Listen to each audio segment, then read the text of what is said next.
പാടശേഖരത്തിന്റെ ബണ്ട് ഉറപ്പിക്കാൻ ഭൂവുടമകൾ കുരുതി കൊടുത്ത പെരുമ്പറയിന് കുട്ടനാട്ടിൽ മണ്ഡപം ഉയർന്നു. മാങ്കൊമ്പ് ചതുർത്ഥ്യാകരിയിലാണ് പെരുമ്പയറിന്റെ വിഗ്രഹം പ്രതിഷ്ഠിച്ചത്. നൂറ്റാണ്ടുകളുടെ പഴക്കമുണ്ടെന്ന് കരുതുന്ന കൽവിഗ്രഹമാണ് പ്രത്യേകം തയ്യാറാക്കിയ മണ്ഡപത്തിൽ പ്രതിഷ്ഠിച്ചത്.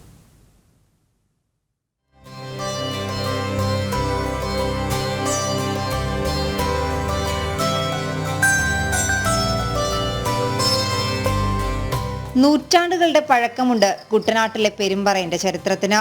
യന്ത്രങ്ങളൊന്നും ഇല്ലാതിരുന്ന കാലം. അന്ന് കുട്ടനാട്ടിൽ പൊന്നു വിളയിച്ചിരുന്നത് കർഷകന്റെ അധ്വാനത്താലായിരുന്നു. ഓരോ പ്രദേശത്തും ബണ്ട് കെട്ടി വയലൊരുക്കി കുട്ടനാടിനെ നെല്ലറയാക്കിയവർ. ഇതിനിടയിൽ ജീവൻ നഷ്ടമായവരും ഏറെയാണ്. അങ്ങനെയൊരു ഐതിഹ്യത്തിലെ നായകനാണ് കുട്ടനാട്ടുകാർ ദൈവമായി കാണുന്ന പെരുമ്പറയൻ. പാടത്തിന് സംരക്ഷണം ഒരുക്കുന്ന മട ഉറയ്ക്കാതെ വന്നപ്പോൾ മനുഷ്യക്കുരുതിയാണ് പ്രതിവിധി എന്ന് കണ്ട ജന്മകുടുംബം മടകുത്തുന്നതിനിടെ പെരുമ്പറയനെയും മണ്ണിട്ടു മൂടി. മട ഉറച്ചെങ്കിലും അനിഷ്ടങ്ങൾ നാട്ടിൽ പെരുകി. പെരുമ്പറയന്റെ ഓർമ്മകൾക്ക് മരണമുണ്ടായില്ല. ചക്രപ്പാട്ടുകളായും വാമൊഴികളായും പുതുതലമുറയും അത് ഏറ്റെടുത്തു.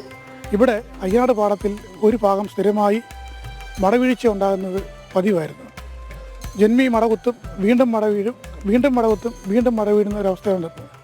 ഇതേ ബന്ധപ്പെട്ട് ജന്മിക്ക് കുടുംബത്തിനും നാണക്കേട് വന്ന അവസരത്തിൽ ജന്മി പ്രശ്നം വെക്കാൻ തീരുമാനിച്ചു. പ്രശ്ന പരിഹാരമായി കണ്ടത് ഒരു മനുഷ്യനെ ജീവനോടെ മടയിൽ കുഴിച്ചു മൂടണം എന്നാണ് കണ്ടത്. മനുഷ്യനെ ബലി അർപ്പിച്ചാൽ മാത്രമേ മട ഉറയ്ക്കൂ എന്ന് ഇന്നത്തെ കാലഘട്ടത്തിൽ ജന്മി പറയുകയുണ്ടായി. ഇതിൻ്റെ അടിസ്ഥാനത്തിൽ കാരിസൻ മടയിൽ കുത്താൻ വേണ്ടി കണ്ടെത്തിയത് പെരുമ്പറയൻ എന്ന് പറഞ്ഞ ആളാണ്. പെരുമ്പറയൻ എന്ന് പറഞ്ഞാൽ ഇവിടെ പറക്കുടുക്ക എന്ന് പറഞ്ഞ കുടുംബത്തിൽ താമസിച്ചിരുന്ന ആളാണ് പെരുമ്പറയൻ എന്ന് പറയുന്നത്. പിന്നീട് ആ കാടിയാടൻ കുടുംബത്തിൽ അനർത്ഥങ്ങൾ ഓരോന്നുണ്ടായി, പെരുമരണങ്ങളുണ്ടായി. അവിടുത്തെ പശു അടക്കമുള്ള ജീവജാലങ്ങൾ ഇപ്പം മരിക്കുകയൊക്കെ ഉണ്ടായ സമയത്ത് ജന്മിക്ക് വീണ്ടും വിഷയം ഉണ്ടായിട്ട് ജന്മി പ്രശ്നം വെച്ചു. പ്രശ്ന പരിഹാരമായി തികഞ്ഞത് അന്ന് മടയിൽ കുരുതി കഴിച്ച പെരുമ്പറയൻ്റെ ഉഗ്രകോപമാണ് ഇന്ന് ഈ തറവാടിനുണ്ടാക്കിയിരിക്കുന്ന കുഴപ്പങ്ങൾക്ക് കാരണം. അതിൻ്റെ ഫലമായിട്ട് പെരുമ്പറയൻ്റെ ഒരു പൂർണ്ണകായ പ്രതിമ നിർമ്മിച്ച് പറക്കുടുക്കയെ കുടിയിരുത്തണമെന്ന് പറഞ്ഞു.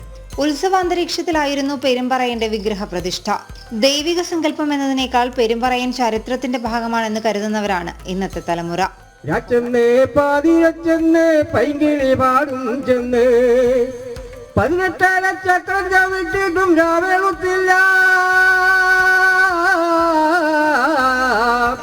വിവിധയിടങ്ങളിൽ നിന്നുള്ള നിരവധി ആളുകളാണ് ഇന്നും പെരുമ്പറയന്റെ കഥ കേട്ട് മങ്കൊമ്പിലെ ചതുർത്ഥ്യാകരിയിലേക്ക് എത്തുന്നത്.